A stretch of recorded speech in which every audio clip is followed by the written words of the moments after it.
ujung Sabah pegang harap baron na pernah MOU nya rampung dia bak tanya mandu puyakan janji langsung tanya na pernah bid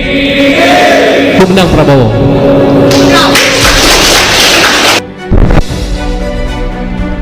Gaduh waktu pengayu Aceh ka mana lagi hanabu lain ka perahu pura Aceh tuli taka ke ai sebab perjuangan dia dua tu kah mak budi ke mak budi si ke pua ikan ka tu dari Prabowo yang ka tu jenderal yang diutuskan ke Timor Leste dan pernah diutuskan ke Aceh katuri ka anian lo wakil di Gibran katuri dega penerus PDI Perjuangan yang pro yang ada kendom di Bumi Aceh atau ini murah Aceh masyarakat Aceh seradung Bamandum daerah kebangai di mana dia nak dengar peng lautai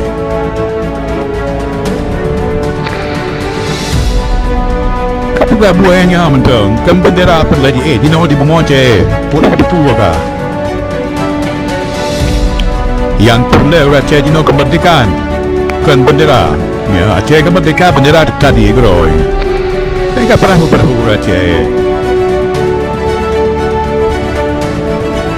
wakil presiden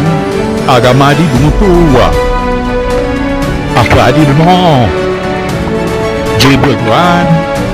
J. Semayang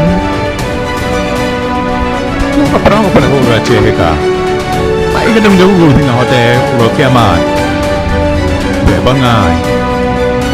demi tank dumpan Prabowo Aceh ka bela pegah Ahmad Budi Keo Ahmad Budi